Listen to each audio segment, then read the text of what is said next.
Hey, everybody. It's Frances, and I am so excited to interview a new friend, a new musician friend of mine. Just met her today, but I've been researching her all week. Her name is Sarah Martin, and I asked her if she would do a video interview with me about her experience with Global Rising Song.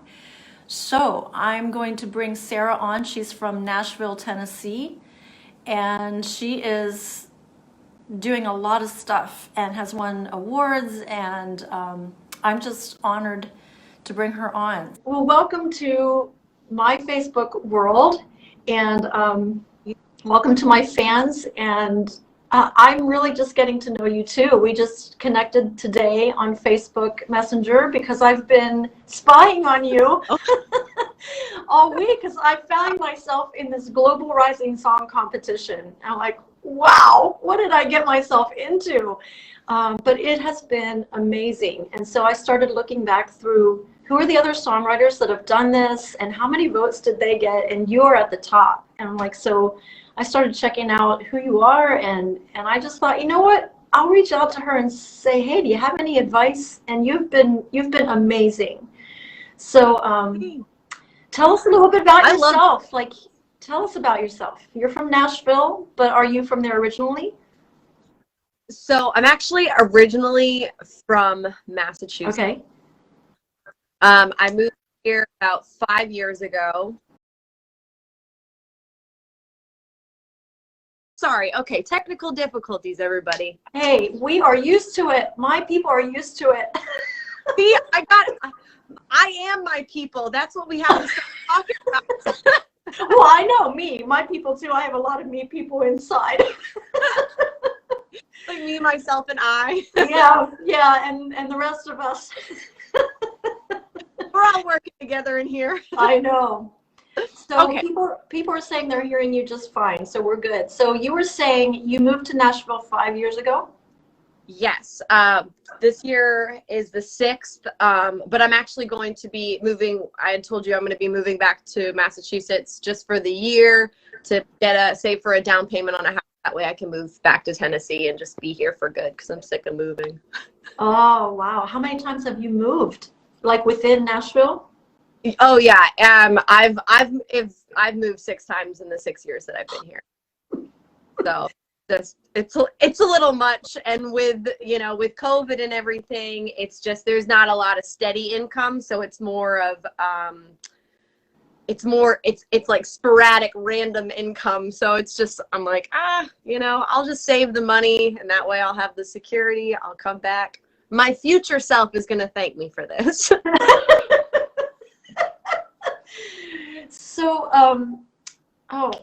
So what is it like for musicians in Nashville right now? I've wondered that because it's already competitive, but man, it must be really tough right now with COVID. It's hard. Here's the thing. I think it just depends on like what risks you're willing to take. Because I know that there are shows on Broadway that people are taking. There are shows to be had, but it's just more of like what level of precaution you're comfortable with. Okay. I myself haven't been on Broadway in a year now. Wow. And I mean, that was just like a personal choice that I made. So yeah, just there are shows, but a lot of places we play for tips, and because places are already at 50% capacity, there's just not really a lot of money to be made. I played one show in Nashville, and it was for tips, and it was a small restaurant. I think I ended up making like $40 that night, so it wasn't even worth it for me to drive there. Wow. So before COVID, that's what you were doing mostly, like Broadway stuff, or? Yeah, Broadway and just Midtown. I had a few shows and hotel shows and stuff, and obviously those hotel shows have gone away because they're not really getting people in there. So everything's just it's changed, but it's a beautiful thing. It's given us a chance to adapt, right? I know. Yeah, there are days it feels like a beautiful thing. But for those who don't know, Broadway is a street downtown Nashville. It's not like New York Broadway, right? It's a street in downtown Nashville where all the stuff is happening, the restaurants, bars, and stuff. So just so people understand. It's, yeah. So, you're moving back. Well, tell us, how did you find out about Rising Song? So I had done Nashville Rising Song before they started up Global Rising Song. I had done their last round before the thing with COVID hit. And so I kind of knew Keith, and Keith let me know that they were doing Global Rising Song. And I just figured it was a good opportunity to get my music out there and just kind of have a chance to rally the troops, you know? Yeah. Because that's part of the fun, is rallying the troops. Yeah. Well, so tell my audience about Nashville Rising Star. I performed once in it at Puckett's in Franklin, but I'm sure it's changed since then. So just tell my fans a little bit about Nashville Rising Star. So I was actually only involved in one round. My parents happened to be in town. I knew it was going on, so I just went out there and sang one of my original songs. Did win a free capo, but that was as far as it went. Well, you can always use another capo, right? Yeah, it says Nashville Rising Song on it. I'm like, it's pretty cool. So I've got that. But yeah, it's pretty similar to Global Rising Song. It's just live, you know. And there was no like monetary voting or anything like that. Okay. So were you surprised at the way your fans rallied around you? Yes. I obviously don't want to speak for you, but there's always that like, ooh, I don't want to ask anybody for anything, you know, because we do music. I do music because I love it. And in the back of my head, I still have this thing of like, it's not a real job. Yes, it is. Like, you know what I mean? Yes. So yep, absolutely. Like I know the amount of effort that I've put in to my music and my career and my lifetime, and the amount of hours that I've committed to it. But not everybody sees that, you know, not everybody really takes that into account when they see us performing. They don't think about, okay, like we just spent 4 days straight, 12 hours a day trying to get this one thing done because this is what we need to do. You know, we don't have a normal job, but most of us work more than 40 hours a week doing this. And we don't get paid for all the hours that we're putting in. You know, there's not someone like, okay, clock out now, clock in. Yeah. It's always that very nerve-wracking thing when we're asking people to invest in us because, again, I think we just see it in totally different terms. So just getting that validation that what we've done is worth something to other people, that it is affecting them, that it matters, it just makes you truly, truly grateful when people kind of validate you in that way. And I mean, everybody wants to be validated. So it's really awesome when you see how much your supporters are willing. They're like really willing to go to bat for you. And it's just really amazing. Well, so what was it like for you? Like, were you ahead all along in the contest, or did you have moments when you rose to the top and then changed? And like, what was that like? Yeah, I mean, so for me, the whole thing was really just like exciting. So I tried, I mean, that's kind of like what was presented, you know. I was like, this, you never know what's gonna happen. I think the round before me, somebody had a high school friend that she had met the night or re-seen the night before, and her friend donated something like $2,000 or something, and she pulled ahead right at the last second. So, you know, I was like telling my fans that, I'm like, you just don't know what's going to happen, you know. And just the excitement, I think, was what drove everybody, because there were definitely times where I was behind, and then I would say, all right, everybody, like, we're behind, but we can totally get back up to the top. And then we would, and then something would happen and we'd be below and stuff. So it was all just very, very exciting.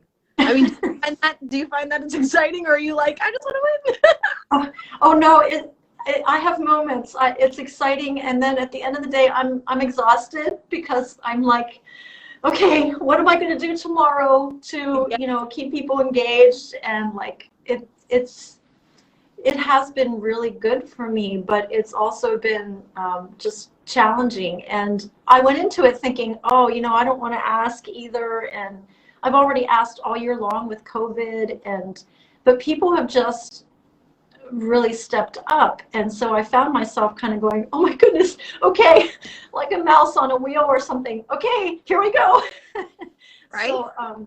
So then I went looking, and I'm like, I was just happy that people were stepping up, and I went from that mindset to, okay, this really is something here, and it is a real blessing right now in my life. So how can I make this work? And then I looked at all the other songwriters, and I saw you, and I went to your website, and it was obvious to me that you were already really active with your fans for a year online. And you were telling me privately, tell us just a little bit about, you jumped into Facebook Live in January last year, Yeah. right? Or February, before COVID. And tell Mhm. us about that experience with Facebook Live. So I have tried to do social media lives and post videos on and off for years. And it was something that I could just never get into, because I felt like I either spread myself too thin by trying to go on for like an hour, a half an hour, all these long frames of time for so long every day of the week. And I was just like, this is not sustainable.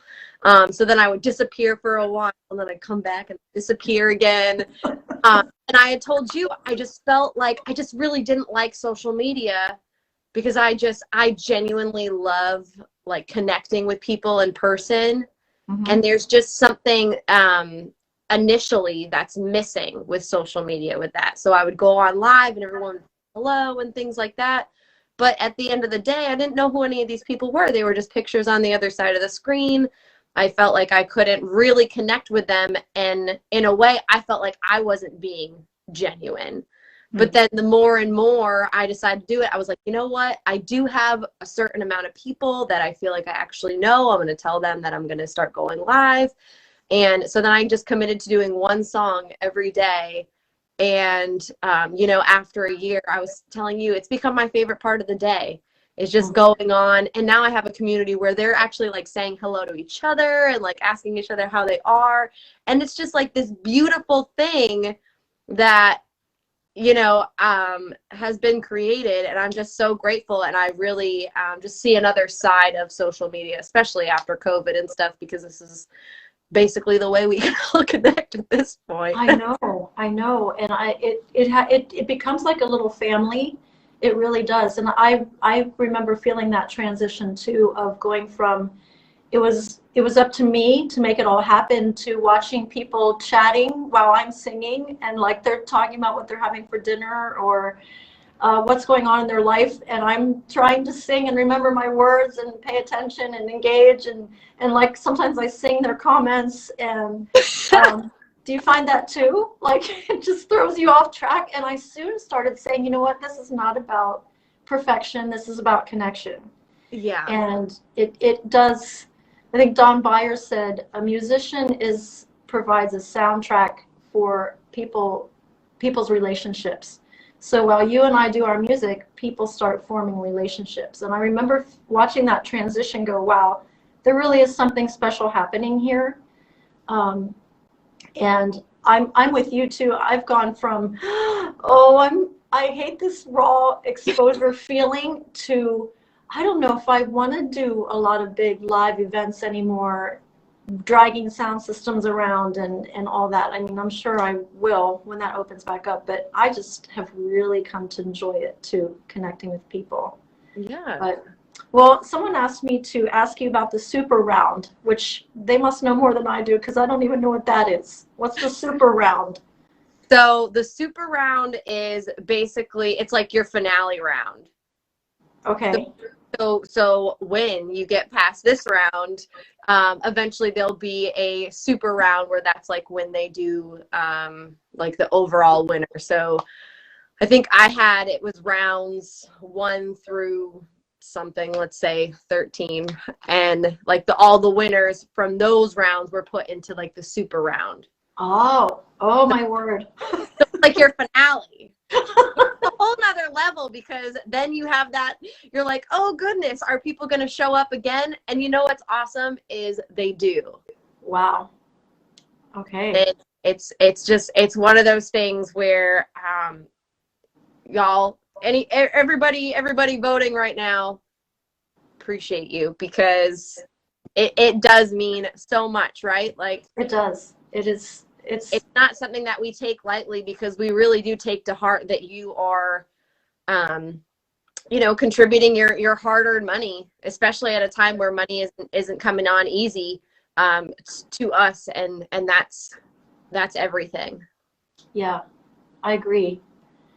Well, so were your 5,000 votes a combination of the super round and your first round, or okay, that was just the one round you did? Yeah. So I think, because I tried to count it, and I think I had less than 100 people that actually donated. I know, that's amazing. It's like when you break down the average, it doesn't take much from one person. It's everybody contributing, and it just starts to add up.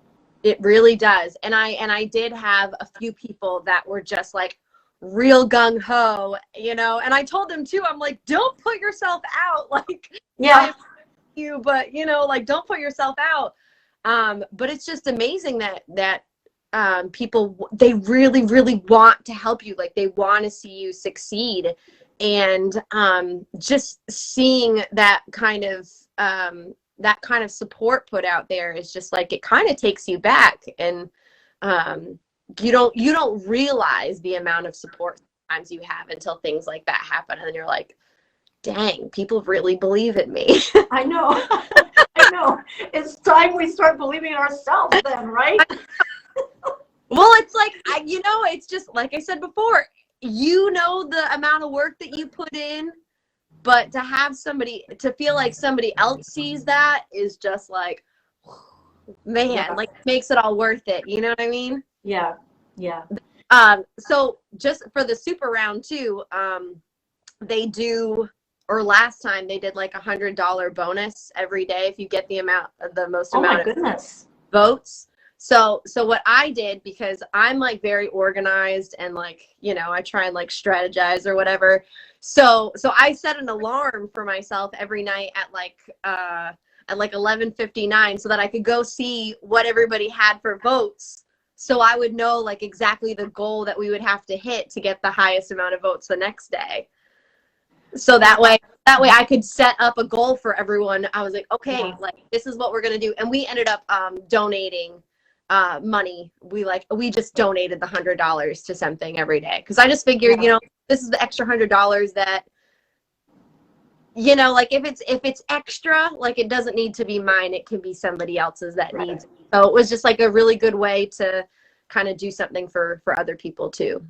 Well, that's good to know, because Keith is doing that today. Like, he said whoever gets the most votes from midnight last night till midnight tonight gets $100. And I thought, man, I already feel so blessed.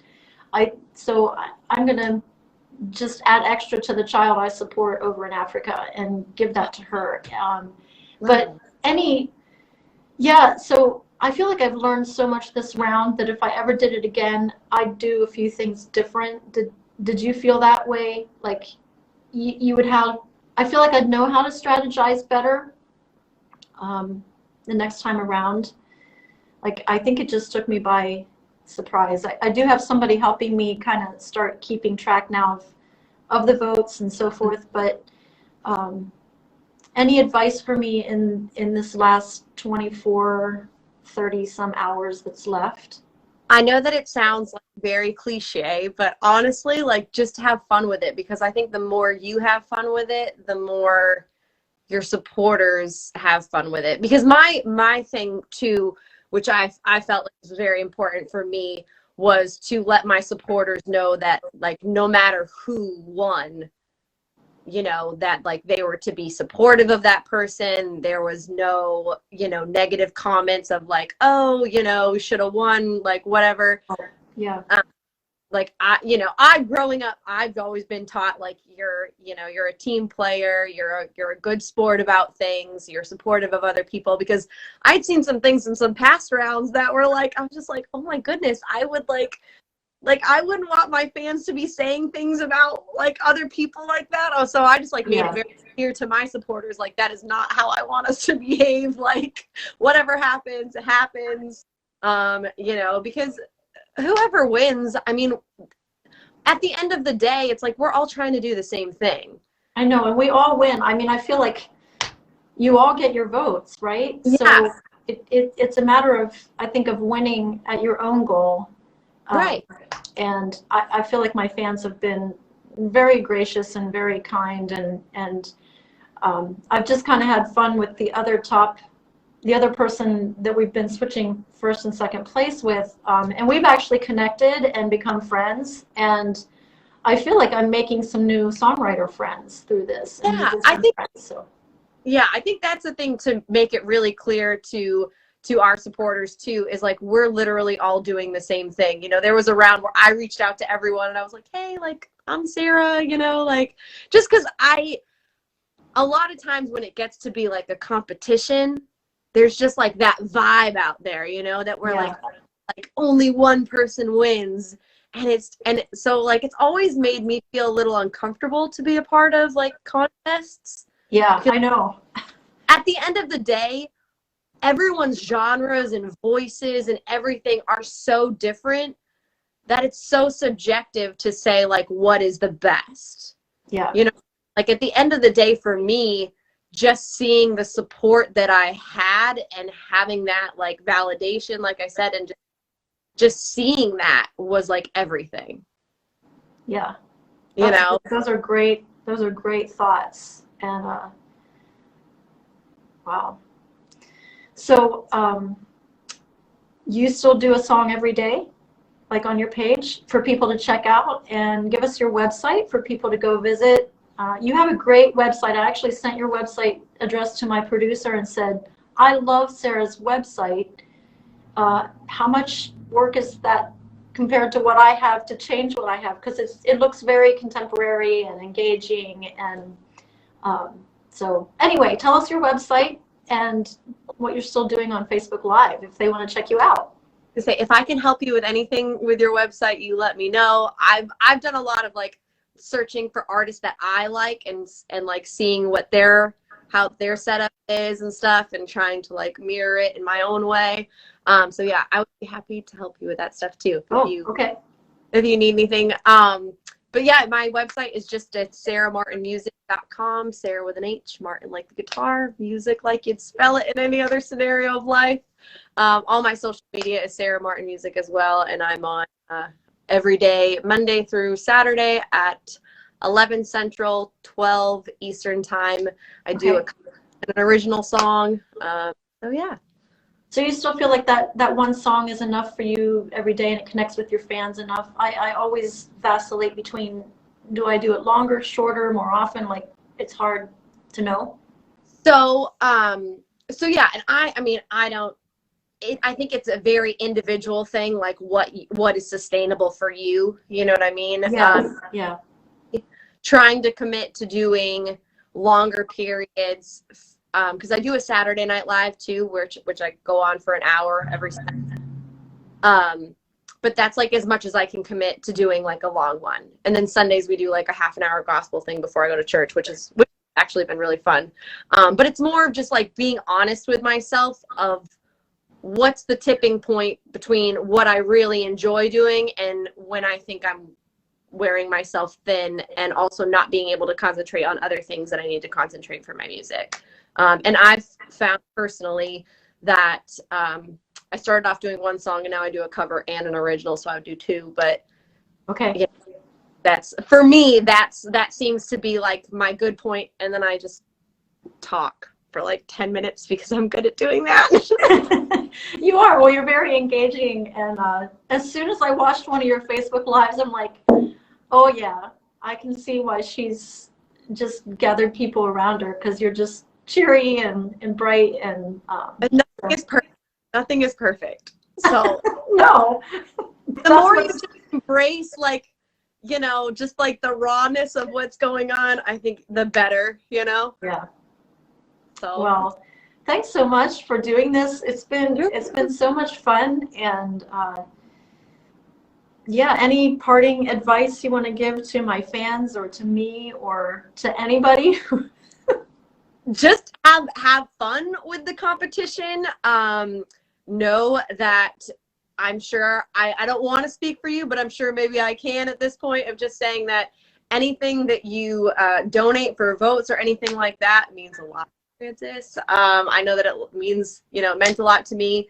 It's definitely validation for us that we are contributing good to the world, and that what we're doing matters to other people.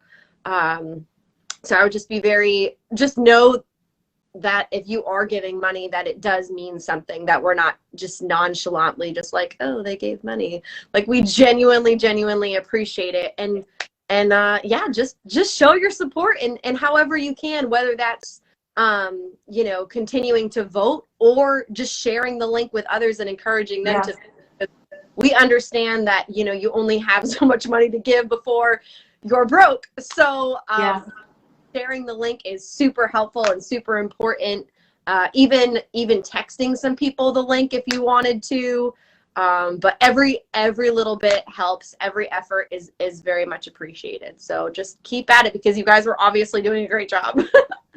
They are. I am just honored and humbled and thrilled. So, and one last question for you. When you move back to Nashville, are you going to live in Franklin, Brentwood, Nashville? Where are you going to go?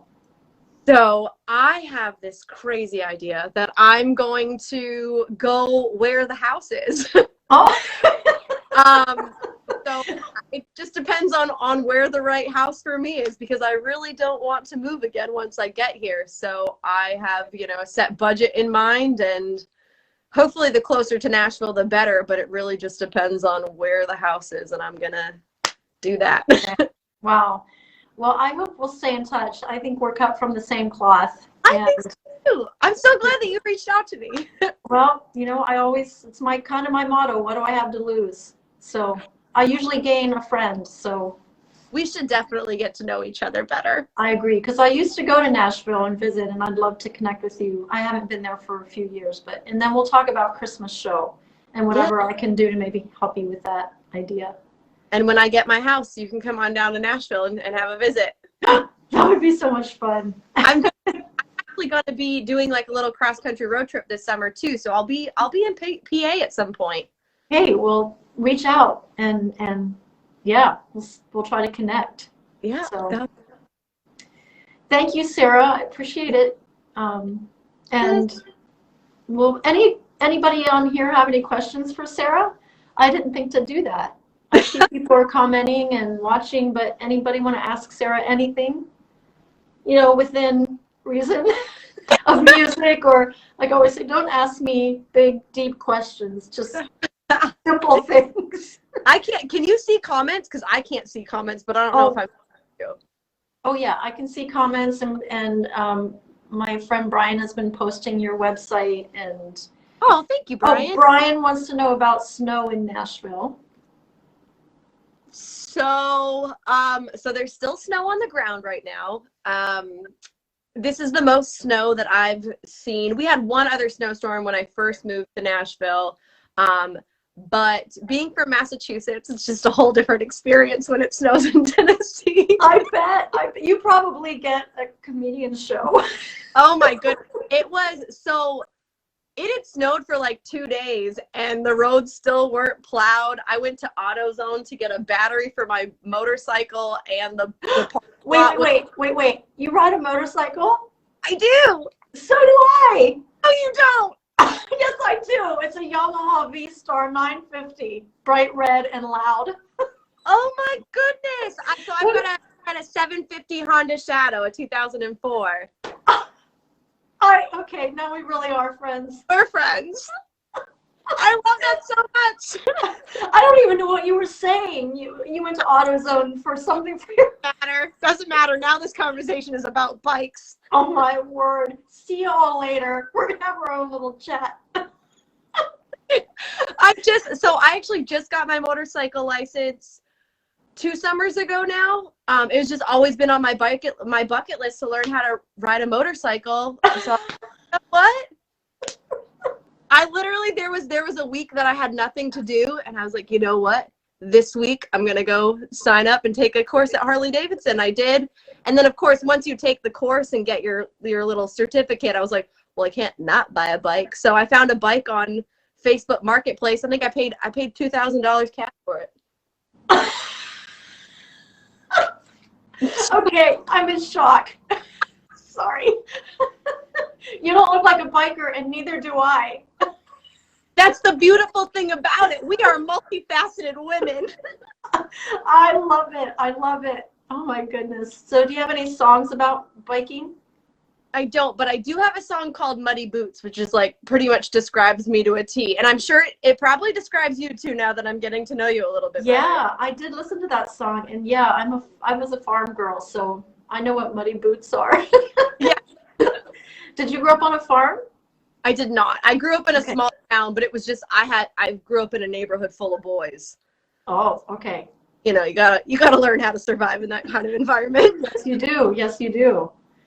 Wow. So, okay, while I'm recovering from this information, anybody else have a question for Sarah? Where in Massachusetts? Lakeville. It's a very tiny town. It's over by like New Bedford and Dartmouth on the South Shore, but it's also where Ocean Spray cranberry juice is, which is why we need to talk about sponsorship, because I would love to be sponsored by Ocean Spray cranberry juice. Wow. Okay. Well, it's all about relationship and networking. Do you have a relationship with them? I think one of my friends from high school's moms might work there, but also I'm pretty sure I've driven a lot of their sales since I moved to Tennessee, because I promote that on stage. I'm like, I'm from Lakeville, Massachusetts. Oh. Cranberry juice is made. Well, the sales are good because of me. I'm serious. I found that sponsorship is just like everything else in the music world. It's about building relationships, and the people and the ones who will invest in you actually do it because they know you or have a relationship with you. Mm.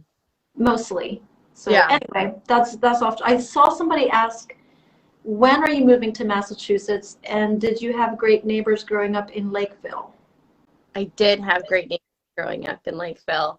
I will be back in Massachusetts March 16th.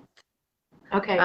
But yes, I was very, very fortunate where I grew up. We actually grew up on a lake, which I did not fully appreciate until I moved back, after college. And I was like, why did I not appreciate everything that was there, because it was just like all there. But I will tell you now that when I go home, I take a walk every morning, and I go down to the dock and sit at the lake. Aww. Wow. Do you ice skate? What's that? Do you ice skate? I have. The pond has frozen over enough to ice skate a limited amount of times in my life. But when it did, we would go ice skating, and it was really nice. Wow. Okay. So my friend said if you swipe to the left, I think you'll be able to see comments. I don't know. Try it. If I disappear. It's been nice knowing you. Right? Oh gosh, no, you're going away. Nope, hold on. No. None of this is working. Okay, I'll just ask, somebody has asked, do you have amazing and supportive parents? Are my mom and dad on here? Are they fishing for compliments? I don't know. I bet it is. Anna Martin Stavery? My sister. Yes, I do have amazing and awesome. I was like, that is a tricky question. I have awesome and amazing parents. I have an awesome and amazing sister and brother and brother-in-law and sister-in-law. Aww. Yeah, wow. I've been fortunate. It's actually funny. I've always been a very practical person growing up. So I always was like, okay, music is not a practical thing for me to pursue. And so my mom, she encouraged me to go to college for music. And I was like, Mom, that's not a realistic career. So I went to college for something else. And my parents are the ones that really, really pushed me. And I grew up doing music. Like, I grew up in a band and a duet. Like, I was committed to music for years, but in my mind, I was like, this is not a practical career. So I don't know where I would be if I didn't have like that validation from my parents. Wow, that's great. Well, there must be another person watching that's related to you. Richard Martin wants to know about fishing. That's my dad. What's your question? So they are watching. Are y'all taking over Francis live? Like, I love it. hi, Dad. I love you. Well, I have some Martin fans that live around here, so I'm like, well, it's probably just some of their family or something. I mean, like, there's a lot of Martins here in Pennsylvania where I live, Franklin County and Lancaster County. So, Okay. Yeah. Anyway, keep talking. Fishing. Keep talking. I'm gonna be honest. I've never really been into fishing. Does your dad know that? I mean, we used to go fishing when I was little, and I used to like dig for worms and all that stuff. But now fishing, I just feel bad. I just feel bad for the fish. And like if I Another can't another mark we have in common. Really? Okay. Yeah, I don't understand the point of catching a fish and throwing it back and putting a hole in its lip. It just doesn't work with me. We're upsetting a lot of people right now, I'm sure. And you know what? It's my personal thing. I feel like the thing is too, like, I feel like if I can't grab onto the fish and get the hook out of its mouth myself, then I probably shouldn't be doing it. So, like, I'm not gonna like hook the thing and be like, here, you do my dirty work and like I hook this thing. Like, yeah, like if I could do my own dirty work, fine. Maybe I would like fishing, but I it's just not my favorite thing. I remember my high school boyfriend tried to take me fishing once. This is really gonna lose you some viewers. My high school boyfriend tried to take me fishing once, and we bought those little shiner fish. We used I don't even know what they are. They're just little fish that you put on the hook and you use to catch bigger fish. Okay. We used about 2 of them, and then I made them dump the whole bucket into the lake. Wow. Well, there's a song in there somewhere, I'm sure. Yep. I don't know. It's just never been really my thing. I don't know. My dad likes to fish though. He goes off the dock and stuff. You know, I've had boyfriends that have liked to fish and stuff, but it's just not really. I'd rather go riding on my bike than go fishing. I don't know. Wow. Hey, I'm with you. I like the quiet and serenity of fishing atmosphere, but I don't like the fishing itself. But yeah, appreciate the surroundings and like the ritual of it. Like I said, it's just not for me. I'm not gonna dog anybody that likes to fish, but for me personally, I don't know, if you're not gonna eat it, like I just envision all these poor fish in the lake just like maimed all over their mouths. Yeah. I don't know. I agree. Well, I saw that you won a Kellogg's Pringles jingle contest. Did you write it and record it? Yeah. Okay. So we'll have to like record it. We just had to write it and then okay. Live at this place called The Row that I played for a really long time. So I was involved in that in 2 years, for 2 years. And the first time that I had done it, I won. It was really cool. I think I just knew how to follow directions the best that year because they told us what they wanted, and I think I was the only person that followed instructions. Sometimes that's all it takes. My mom was a public school teacher for 35 years, so I knew how to follow instructions. Wow, that's amazing. Well, you know, I'm sure you've heard it too. They say it's not the most talented that succeed, it's those who hang in there the longest. That's right. And I'm like, I can do that. I can hang in there the longest. Right. I'm on board with you. I'm like, I'll outlast. It's okay. I'll outlast. Yeah. I'll be 93 and I'll still be singing. Yeah. Get it. I will be right here supporting you. Right here. Well, wow. I have a feeling we could just keep going on forever, but I probably should wrap it up. You're doing a thing tonight. What time? I am doing a live tonight, 6:30 to 7:30 Central Time, 7:30 to 8:30 Eastern Time. Okay. On Sarah Martin, not my personal one right now. Which, just so you all know, if you try and send me a friend request or anything, I don't actually use my Facebook personal page ever, so I don't ever respond to friend requests either. Yeah, I'm struggling. Well, you don't show up anyway, I tried to find you, so they should just like your Sarah Music page. Honestly, you'll get more conversation out of me that way anyway. Did you make a switch, or did you start on a music page and never have a personal page? So I think you have to have a personal page to have a business page, or at least that's how it was when I started. Okay. Because I mean, Facebook came out when I was like going to college, so I started with the personal Facebook page, but I don't know. I just find that I usually just feel depleted and drained when I go on my Facebook page and I start going through the feed. So I go on my music page in the morning and then I get the heck off Facebook. Okay. Okay. Well, I was slowly trying to make that change over to only my music page, but I really invested in my personal page so much that I feel like, I mean, at some point, I think at 5,000 friends, I have to move over to music page. And I do have a music page, but I didn't find the engagement as much when I went live as on my personal. There were just so many things. I just kind of started going back to my personal page, but I still direct people to my music page. But anyway, it's interesting. I think I need to move that direction, but I'm kind of digging my feet in the ground. So yeah, because that one's kind of tough, because I was actually just talking to people on my live today that I feel like Facebook is changing. So before I would have been like, yeah, definitely, merge your personal page to your business page. But I told people on live today, and they confirmed that Facebook isn't showing that I'm going live until like 5 or 10 minutes after. Wow. I know they're really changing things and I don't like it. It feels like trying to push people off their platform purposely. I don't know if that's how. I know. I'm just like, I don't know what you're doing. I know. It's challenging.